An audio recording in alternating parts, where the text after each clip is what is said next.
Maneva na sema PENDREAM TV. PENDREAM TV de osia dem yopo. Reporting this morning are two guests who are not new to the show at all. In fact, they've been here several times. As Mr. Kwesi Pratt Jr., former managing editor of the Insight newspaper. He's a regular on Wednesday, as you do know.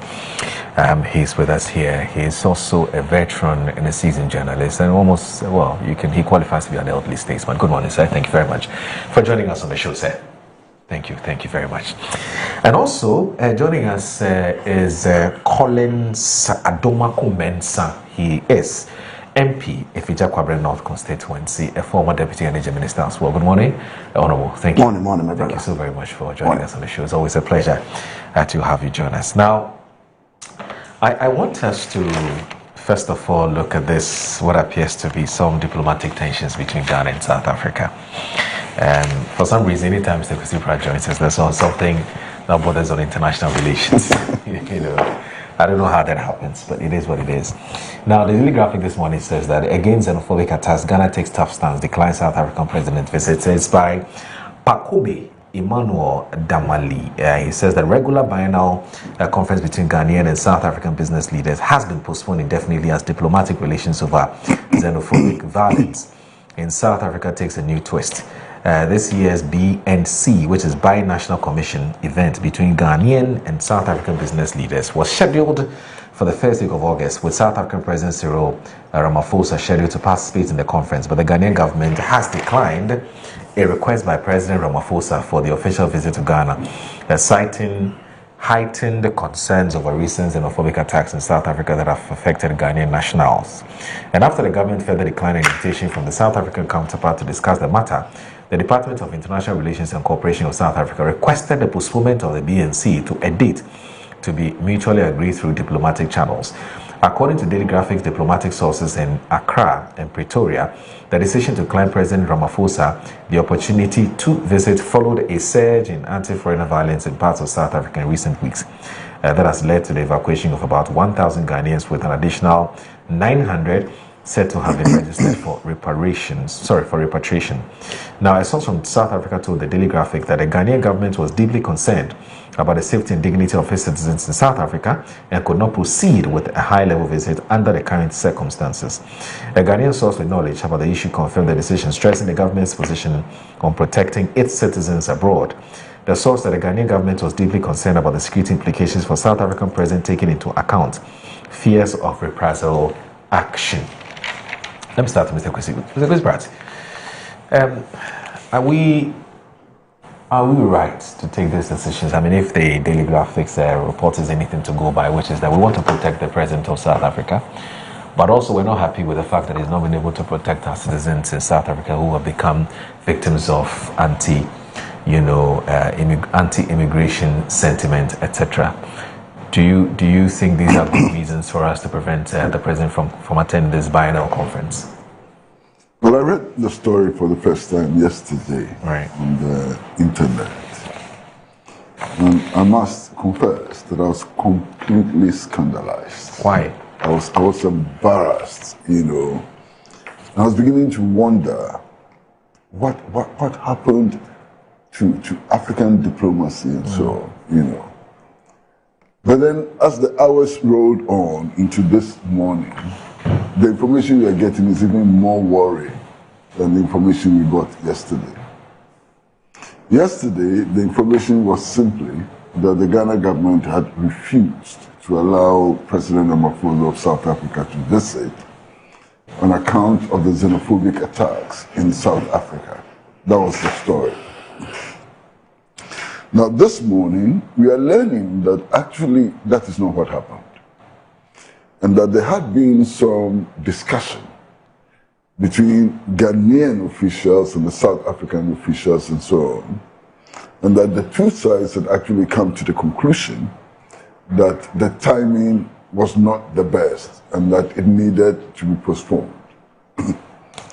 Now, the other thing we are learning this morning is that classified information appears to have been deliberately leaked in order to serve, some banal purposes purposes. And we can discuss those banal purposes, you know. Communication between the two presidents, for example, is in the public domain. Who leaked it? My impression so far is that it was leaked from Ghana and not South Africa. If you look at the purpose of which the leakages occurred, because it's clear that the purpose was to show to the Ghanaian people that our government is standing up for the rights of Ghanaians, our government is fighting for Ghanaians and so on. And if that is the purpose, the leaks could not have come from South Africa, but came from Ghana. Now, here is my worry. People get to talk, institutions sit down to talk, governments get down to talk when there are problems, not when there are no problems. And if there are no problems, what is the purpose of promoting interaction and so on? So to say that because there's a problem, we are not talking is very strange. That is the reason why you have to sit down and talk and find solutions. But then you're telling us that there's a problem, so we won't talk. Now, if there's a problem and you won't talk, how do you resolve that problem? You understand? That's my first problem. Now again, I've looked at some figures, and if you look at the figures, you can clearly see that what is happening is uninformed, is pedestrian, and so on. And let's look at the figures. The official figures say that there are 17,000 Ghanaians in South Africa. That's official. Yeah. I think that this is way below the number of Ghanaians actually in South Africa. Yes. Okay. But the official figures say that 17,000. The report you read this morning indicate that we have evacuated 1,000. Yes. And we are expecting to evacuate another 900. That brings the figure to the Ghanaians we have managed to bring to safety to only 1,900 out of 17,000. So there are still more than 15,000 Ghanaians in South Africa. Right. Are we abandoning them to their fate? If we take this attitude, are we no longer talking to the South African government about the 15,000 who are still locked up in South Africa? What does this mean? We are abandoning 15,000 because we've managed to evacuate less than 2,000 out of 17,000. It simply doesn't make any sense to me at all. You understand? Now, I was in South Africa last week. I spent some time in South Africa last week. And on my flight back, I came with some of the Ghanaians who are there. And some of them complained that they've gone to register and so on. They are not being evacuated as quickly as they could. So they had decided to leave South Africa. They are not waiting for the government any longer because they thought it was too risky to stay there, especially as it was getting close to the June 30th deadline. So they were leaving. Now, some of them said that, look, the situation is quite uncertain and so on. So we are going to Ghana to watch the situation. If it improves, we are going back to South Africa. And I said, why would you go back to South Africa? He said, well, we've been in Ghana all these years. We can't get jobs, you know. Our lives are in a mess and so on. So if the situation improves in South Africa, we'll go back there because at least there, we are sure of a certain basic standard of living and so on. And I was also told stories about Ghanaians who are still in South Africa who have decided not to come back to Ghana because in spite of the so-called risk, they think that life in South Africa for them is much, much better than the life that they were, you know, enduring, you know, in Ghana and so on. And then there are some Ghanaians who are in South Africa who have been so deeply integrated into the South African society that living it's difficult. They are married there, their children are South Africans, you know, and so on. So this is the reality that we have to take account of in any moves that we make. You have 15,000, in fact, right now, you have 16,000 Ghanaians trapped in South Africa. and you are posturing that you won't talk to the South African authorities. What is this? Maybe Collins should understand. I don't. Okay? Now, international relations is built largely on trust. Yeah. Understand? The things that heads of states discuss, the things that governments, foreign ministers discuss, and so on, it's not put in the public domain. You understand? Some of the things that they discuss, sometimes they have to make decisions about life and death. Some of the decisions our leaders make, it's essentially about life and death, and so on. So there's a certain confidential, channel for these discussions. And when you have discussions with other governments, especially at this level, and the next day is all over the media, what are you telling the rest of the world? That you cannot be trusted? That people cannot have confidential conversations with you and so on? What is this? The optics are bad. What is this? The optics are bad. And then, my brother, for me, African unity is an imperative. Without African unity, we are not going anywhere. And if we have time, we can discuss that. African unity is an imperative. So whatever happens on our continent, our leaders have to focus on that objective. Xenophobia, Afrophobia, whatever, and wherever it's expressed, in dealing with it, our objective must be to promote African unity, which is the only way we can salvage ourselves from economic exploitation and dependence on the colonial metropolis. I hope you understand what I'm saying. Absolutely, yeah. So when there are instances of xenophobic attacks, Afrophobic attacks, and so on, and the reaction is to deepen the crisis, is to fight, is to subvert African unity, we are stabbing ourselves in the chest. You understand? First and foremost, this sovereignty that our friends in South Africa claim to be protecting, this sovereignty that Ghana appears to be, excited about protecting and so on, where does it come from? What is its roots? In 1884, let's go back to history, 1884, Otto von Bismarck of Germany invited his counterparts from Europe and so on to go to Berlin for the Berlin Conference. They sat around the table, drew maps across Africa to mark their spheres of influence. That is how these boundaries emerge. Yeah. This is what we are protecting. This is the sovereignty we are protecting. What's wrong with us? Listen, in 1960, and I urge you to go and take a copy of the 1960 Ghana Constitution. Read it. In the 1960 Republican Constitution of Ghana, Ghana made a point that it was ready to sacrifice its sovereignty for the collective sovereignty of Africa. That was the spirit then. Where is that spirit today?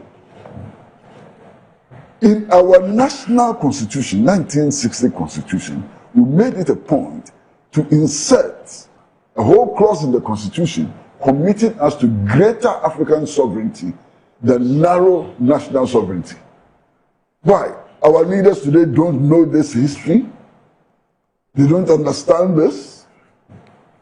And I'll tell a story that I've been telling everywhere. Now it's sounding like a cliche and so on, but I'll tell it again.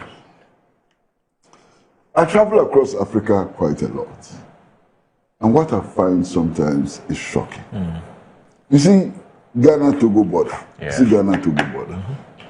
You go to the Ghana-Togo border and you find one house.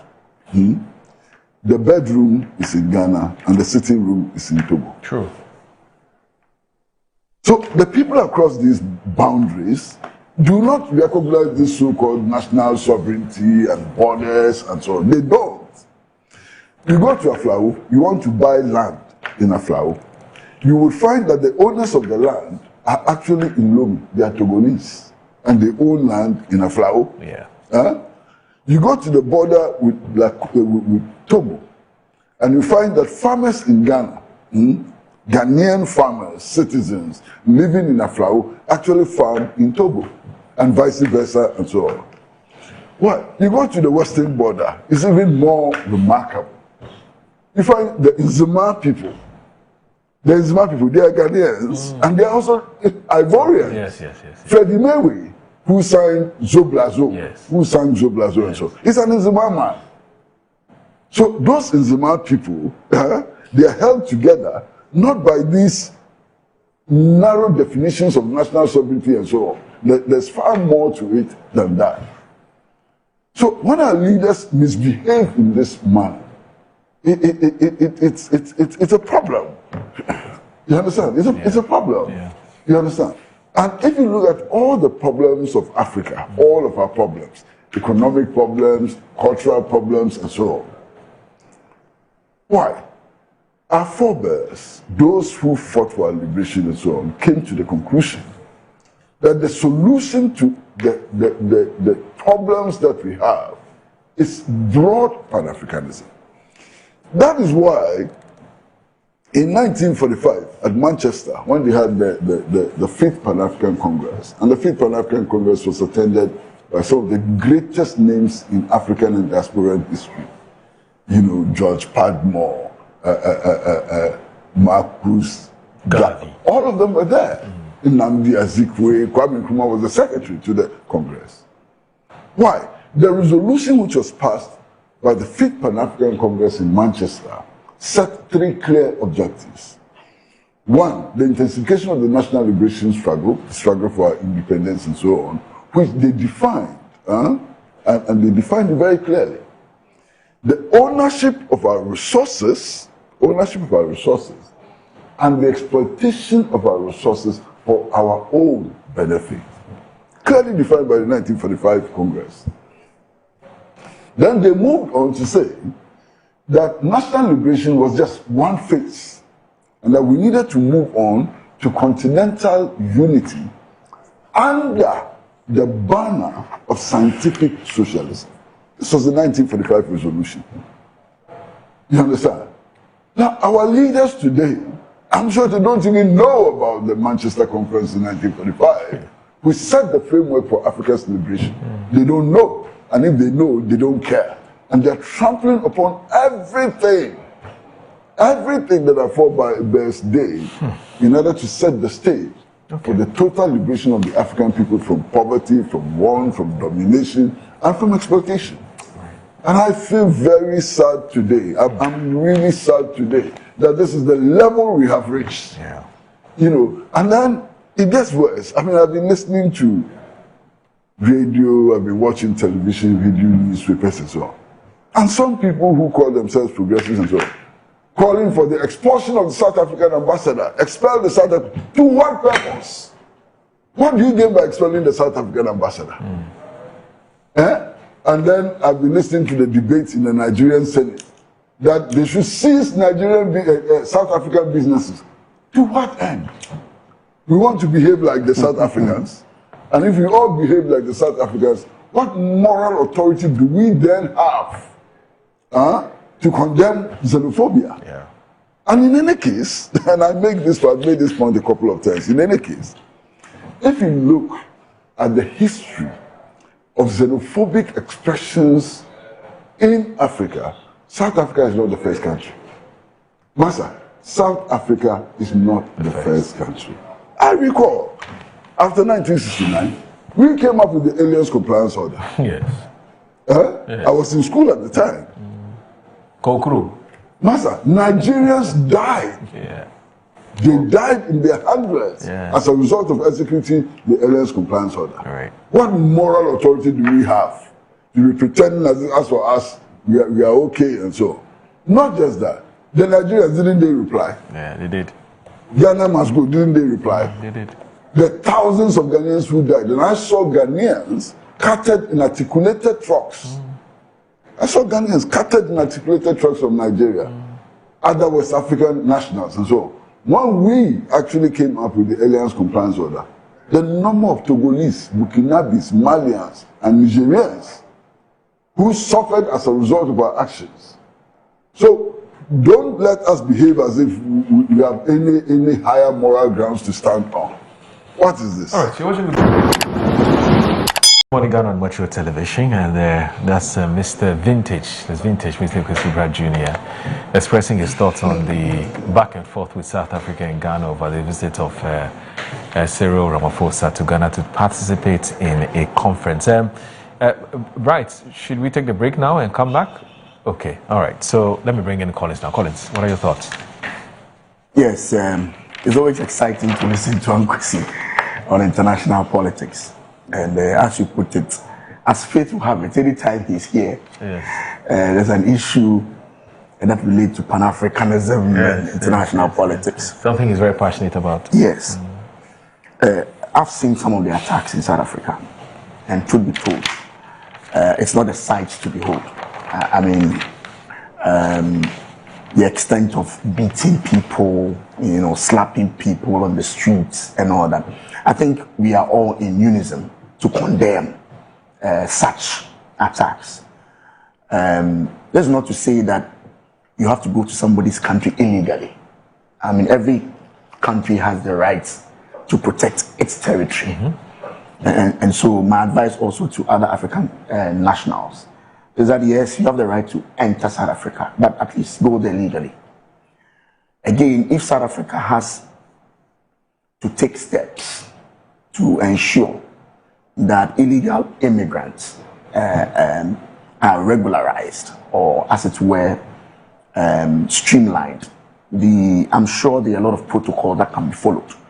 And I don't think beating people on the streets is part of those protocols. Right. So I think I join all well-meaning Ghanaians and all Africans to condemn the attacks on other African nationals. Yeah. Irrespective of whether they are there illegally or not. If they are there illegally, I'm sure South Africa has immigration procedures that can be activated to ensure that amicable solutions are brought to bear rather than beating people on the streets. And on this note, I would like to ask the South African government to do more to help protect the lives of ordinary Africans. I've seen and heard some South Africans themselves condemning the attacks on other Africans. It will tell you that it's not a wholesale activity by all South Africans. Mm-hmm. Clearly, you could see that it is happening within a certain province, certain area, a certain group of people doing that kind of thing. So we also request the South African government to do more in protecting the lives of other African nationals. Kwesi made a very interesting point about diplomatic cables being all over the place. And Kwesi, I have cited the two communications, all dated on the 7th of July. Interestingly, both countries are claiming that they requested for the postponement. It's interesting, if you read the cable, you don't even know who initiated the discussion to have a postponement. Because the initial commentary that came out was that Ghana has declined. And that sent a certain diplomatic row, as if there was a problem between the two countries. And as Kwesi said, the history between Ghana and South Africa dates back, in as much as we condemn what is going on. I think there are more tidier ways to handle this issue than what we are seeing in the public domain. I think the two presidents must take over. The foreign minister to foreign minister thing is becoming problematic, clearly from all the diplomatic cables that I have cited. Clearly that sometimes you have to escalate it to a higher level. And I'm sure sometimes just a phone call can calm nerves. But it is not tidy to see very serious diplomatic discussions in the public domain. I mean, I'm not a student of international politics, but my little knowledge about international diplomacy is that a lot of these things happen behind the scenes. So to have letters flying around, saying dates, claiming credit for how well they've managed the situation is a little bit problematic. What do you before you move on to your next how do you call it, commentary? I want us to stay a bit on the flying of the diplomatic cables. Now, Uncle Kwesi Pratt makes a plausible theory, which is, first of all, based on the facts available to him, he is more inclined to believe this was something that was initiated or orchestrated by Ghana. It makes sound logical arguments for me. And he goes ahead to say that one of the plausible reasons why this is in the public domain is because somebody wants to show that Ghanaian dignity is being protected, the rights of Ghanaians are being protected, we're fighting for people, we're protecting the sovereignty of Ghana, etc., etc. We've heard some of all those things in the past. What's your view on that? Does that also sit well with you that, look, this could possibly be, because you talked about the untidiness of these documents flying around and so on, but it appears that those who are behind it have, per their estimation, per their thinking, it's a good thing to do. You have to send the right signal to Ghanaians. You have to make a statement to Ghanaians for Ghanaians to see that Charlie Ejuma, we're working. When the news broke out and you go to social media, yes, and I think that's where Uncle Kwesi is coming from. Yes. There was some excitement in the air. Yes, let's deal with them. Don't come here. And I think it was done purposefully, exactly, for a certain narrative. Yes. But I'm saying that behind that, now people are now beginning to settle down to understand the whole issue. It's at that point that you may not have thought through that too well, because clearly now what is happening is not something that everybody will be excited about. I mean, diplomatic cables, and I have it on my phone. It's not that it's secret. I can read it to you because now it's public. It's all over the place. You get the point I'm making. So somebody may have initiated this just to get a certain uproar and a certain excitement within the Ghanaian public. A certain effect. But as I said, if you read both letters, for me, my point is that I think we should escalate it to another higher level for the big men to speak between themselves, to calm things down. There's too much between the two countries. Too much between Ghana and South Africa. And the statistic that Uncle Kwesi has just narrated to us clearly shows that we still have close to about 16,000, this is official. Yeah. 16,000 Ghanaians still in South Africa. 16,000 Ghanaians. And that's a lot. Now, what does this send to the South African government and the South African people? What signal? Yeah. Are you not putting the 16,000 people currently in South Africa at risk? True. You get the point I'm making. So I'm saying that it has happened. We condemn the attacks. I mean, in no uncertain terms. When I saw some of the videos on TV, clearly condemning them. It's totally, especially when I saw some policemen. In some videos, you see some policemen standing there and, I mean, watching what is going on. I mean, it's as if it's been sanctioned for it to happen. No, maybe they're helpless. They've been overpowered. Well, but the numbers. Can you imagine if other African countries retaliated in the same manner? I know. Yes, that would have taken the whole thing out of gear. So it's condemnable. I mean, the act is totally condemnable. But I'm saying that we should find a way, to deal with this problem rather than the cables flying around with both foreign ministers trying to claim credits for the postponement and all that. I think the two big men can have this thing resolved as quickly as possible. Collins, as Mr. Kwesi Pratt raises, how this can significantly impact on the trust between the two countries, with South Africa and Ghana. I mean, can I trust Ghana with information? That is a very interesting question that Uncle Kwesi asked, because diplomacy thrives on trust. Yeah, that's the basic truth.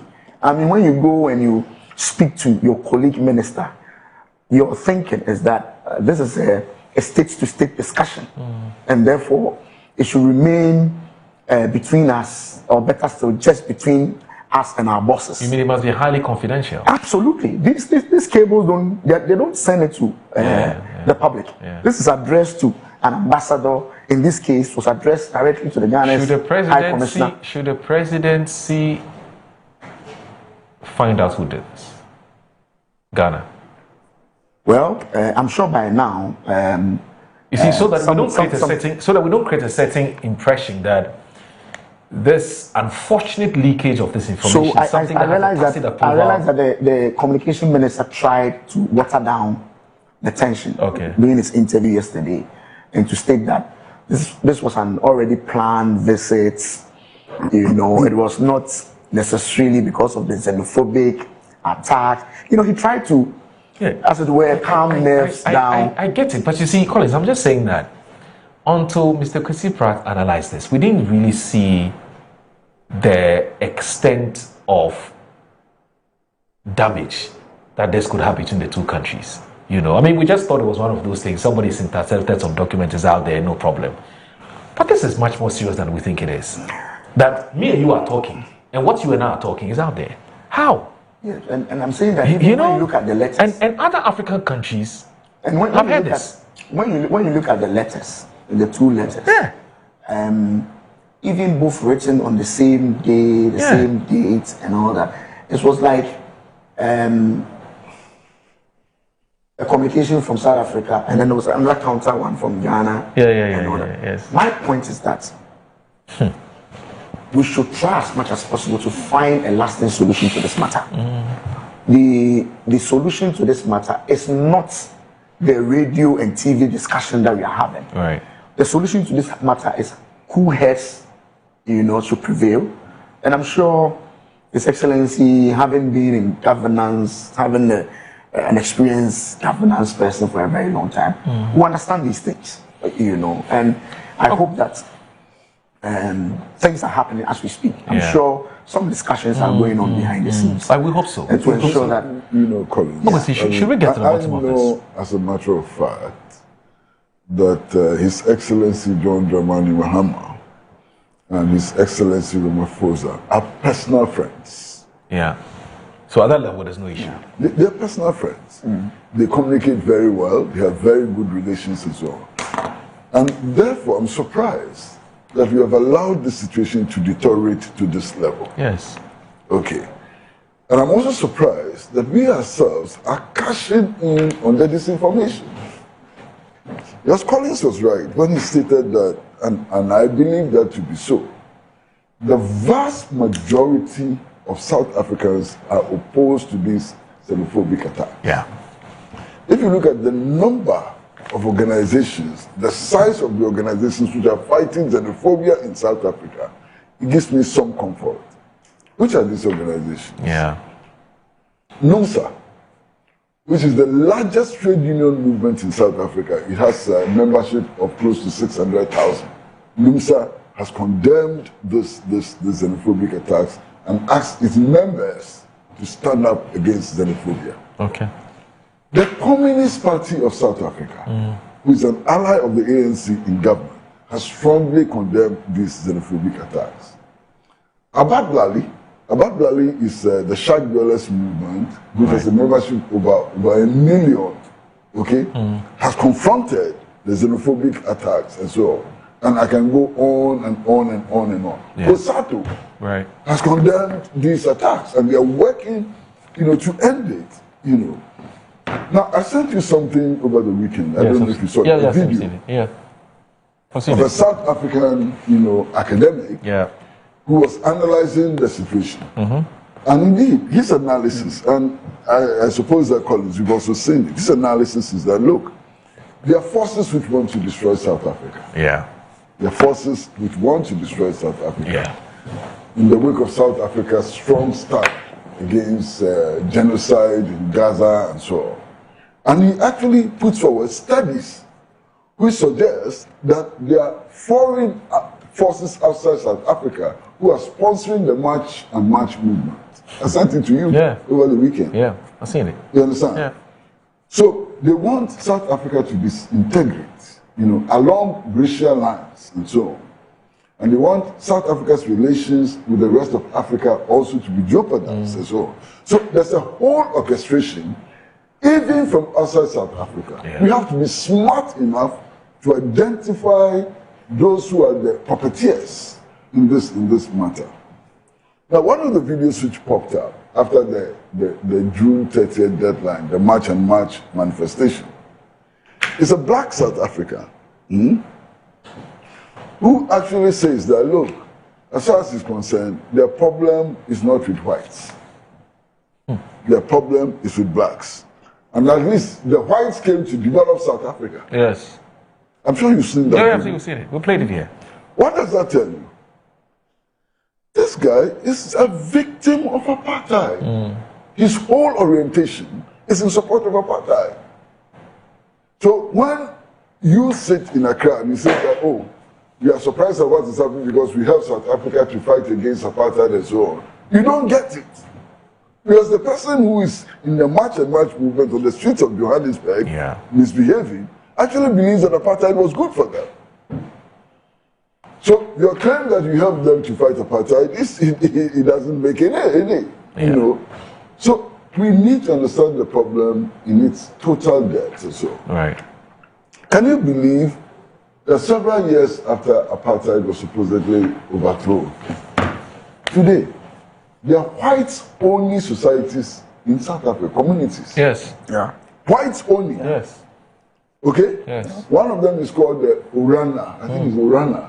Huh? It's a no-go area for blacks. No black is allowed No there. blacks there, yeah. If you see any black person there, and that is even impossible. It's a domestic worker and so on. And they are fine with it. Yeah, no black is allowed there. And the rules say that if you live in the whites-only communities in South Africa, there's no cross-racial marriage. Oh, Chad. White people living in those communities are not allowed to marry black persons. Because if you marry a black person, or if you start going out to the black person, the person will have access to the community. They have their own security and so on. You understand? They have their own power sources, they have their own water sources as well. And they don't find anything wrong with that. But this is the problem as Africans we need to deal with. You understand? So to think that South Africa is a democratic republic and so on today is not to understand the South African situation. As we speak now, 80% of the lands in South Africa are still in the hands of white settlers. 80%. So the battle of apartheid is not over. Okay.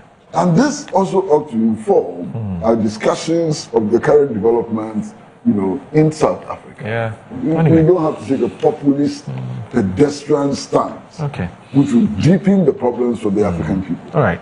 Yeah. So there's just some news. I'm even getting that we have almost, just as you pointed out, more than 50,000 Ghanaians.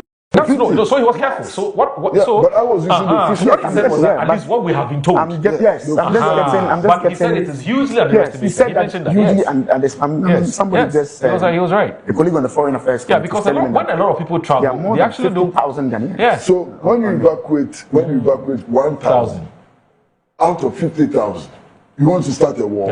So what happens to the 49,000 who are left? Yeah. And I'm going to say, I think, let me just read the majority. If, with the permission, let me just read the cable. Sure. No, that's fine. No, that's fine. I'm going to say, this is the one from the South African end to our High Commission of the Republic of Ghana, dated 6th July 2026. The Department of International Relations and Cooperation of the Republic of South Africa presents its compliment to the High Commission of the Republic of Ghana and has the honor to refer to a note verbal dated 23rd April 2026 with reference number so confirming 0407 August 2026 as date for the third session of the South African Ghana Bi-National Commission to be held in Accra, Ghana.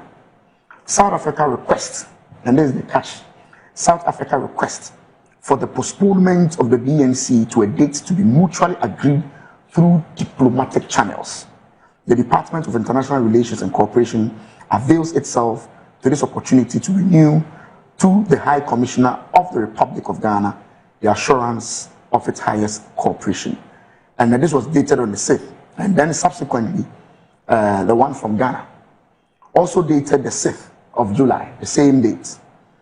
The Ministry of Foreign Affairs of the Republic of Ghana presents its compliment to the High Commission of the Republic of South Africa in Accra and has the honor to inform that due to state exigencies, it has been deemed appropriate to postpone the forthcoming session of the Ghana-South Africa Bi-National Commission, which was originally scheduled to take place in Accra, Ghana from 4th to 7th August 2026. The ministry wishes to inform the esteemed High Commission that the session will be rescheduled to a mutually convenient date in due course. The Ministry of Foreign Affairs of the Republic of Ghana avails itself of this opportunity to renew to the High Commission of the Republic of South Africa in Accra the assurances of the highest consideration. So we are not even sure which of the two parties requested for the postponement, because both letters are dated July 6th. One says that I am requesting for a postponement. The other also say we are requesting for a postponement. But in all of this, Collins, we don't even know what the basis for the postponement is. Of course, I mean, unless of course when you read the Daily Graphic says their sources say A, B, C, D, but that's just their sources talk. We don't know who they spoke to. But of course, we do know the Daily Graphic. But there's something very interesting about the Daily Graphic report. Yes. The Daily Graphic report is quoting its sources in Pretoria. Yes. Yes. Yes, oh, my commission in Pretoria. Master, you have to understand this game. You understand? There's obviously an attempt to mask the sources. But clearly, this is not tidy. It's not tidy. Clearly, it's not tidy. But the optics are very clearly it's not tidy. I think we should just have a look at it quickly. Yeah, it's not tidy. The optics are very But of course, we have to be very blunt about our condemnation of the attacks on the streets of South Africa, irrespective of whether they are illegal or legal. When they are illegal, I'm quite sure that there are processes and protocols to deal with illegal immigrants. And one of them obviously cannot be beaten on the streets. That we have my brother. We have to take a strong position. Absolutely. Against xenophobia. Absolutely. Wherever it finds itself. Yes. Yes. Not just South Africa. Yes. Look at what Nigel Farage is doing in the UK. Nigel Farage, look at what he's doing in the UK. How is that different from what the march movement is doing in South Africa? He says he has resigned. But he's going to contest the elections again. He has resigned, but he will contest again. Yeah, and nobody wants to contest with him. So he's in the you understand? So xenophobia is something which is not in the interest of the working people everywhere in the world. And our stance should be against xenophobia everywhere it finds expression. You understand what I'm saying? Yeah. Okay? Racism should not be tolerated by any government, by any country. Yeah. And it doesn't matter whether it happens in the US or it happens in South Africa. Bad. Let's take a principled position. Okay. All right. So I want us to read a few messages. Let's bring in our viewers, and then we'll proceed to look at some other issues that have also been reported by the papers today. So Samuel Brian Boabeng, he says, "More, it looks like we've not had enough of this populist showboating. If we're not prepared to engage the South African president diplomatically, then what prevents us from closing a high commission in South Africa and recalling a high commissioner? Enough of the drama and cosmetic antics. The same President Mahama paid for an article in the Guardian newspaper to support Cyril Ramaphosa when the US President Donald Trump criticized the South African president of allegations of racial persecution and massacres in South Africa. How do you know it was the president that sponsored this, Samuel? Or this is just your source, as the Daily Graphics, your source tells you something. But so this is just President Mahama publicly supported Ramaphosa when he came under attack by the US president. That's true. But he says the president paid for an article. That's what I'm saying. We don't know. In the Guardian newspaper. So I mean, we don't know this for a fact. It remains an allegation by you. Alhaji Hamza from Pig Farm says, "Good morning, my brother. More, I'm particularly happy to see that both countries have agreed, based on the statements we have seen, to postpone the visit by the SA president. I also share the pains of Uncle Kwesi and the angle he's coming from, and especially with his background of Pan-Africanism. My problem here is that the beating and attacks on other African brothers and sisters is totally unacceptable at this moment. We should not forget that recently our president won the hearts of other countries worldwide in support of slave trade that was carried out by our colonial masters. I'm even sad to see that in some cases the security agencies stand by and watch these xenophobic attacks on other African countries. In some cases, stores of other foreign citizens are broken into and goods are looted. This is clear stealing, but we should not also forget the fact that there is pure politics that is playing out there. I'm even sad to hear the South Africans saying that other African citizens have taken over their girls and their jobs. Meanwhile, these same South Africans will not do the kind of jobs that other foreign citizens do in South Africa. But in my humble opinion, I think the High Commission of Ghana to SA should be called back home just to show to the government of SA that we're not happy about the killing, beating, and the attacks. Let me also look at this. So, Justice Abeku Newton of Fair has sent me this message. Indeed, I've cross-checked. It's true that South Africa has rejected reports claiming that the President Cyril Ramaphosa requested a visit to Ghana. Yes, it's been reported in all the news portals. And it says presidential spokesperson Vincent Magwena said no request was made and no visit is being planned. Interesting. The claim first appeared in several Ghanaian media outlets before spreading across West Africa and other regions. It's alleged that Ghana had refused to host Ramaphosa because of attacks on foreign nationals in South Africa. But then this is his main point. It says, in diplomacy, a country A can even cut diplomatic ties with B, and citizens of A can continue to live in country B. Okay, in other words, country A cutting ties with B doesn't amount to A abandoning its citizens in country B. On the question of when xenophobia started in Africa, I disagree with my brother Kwesi, since his line of argument only emboldens what's going on in South Africa. In any case, the South African government has come out to deny news making rounds that their president had sought to make an official trip to Ghana. And since with all the centuries of animosity between Iran and Israel, there are still Jews living peacefully in Tehran and going to their synagogues with no let or hindrance. You see, there's a problem here. So let me take a break. Let me take a break. If you shut down your diplomatic mission in another country, you deny your citizens consular services. That's true, of course. They can't travel. You know, so I beg you, please take note of that. I agree with you. Discuss. You deny your citizens consular services. But I think it's also important to make the point that Kwesi's submission did not support xenophobia. Absolutely. In fact, his concluding remarks was his point. It doesn't matter what happened. There are other tangents to the story, but we all condemn in no uncertain terms the attacks, and even made the point that xenophobia anywhere in Africa or anywhere in the world is bad. It's totally unacceptable. So I think people should get important. that clarity. I'm not PENDREAM TV. Now, so far so good. Say open online portal e wo Ghana. Nipa share, nipa follow, nipa comment here. To my best of knowledge, without any biases, PENDREAM TV.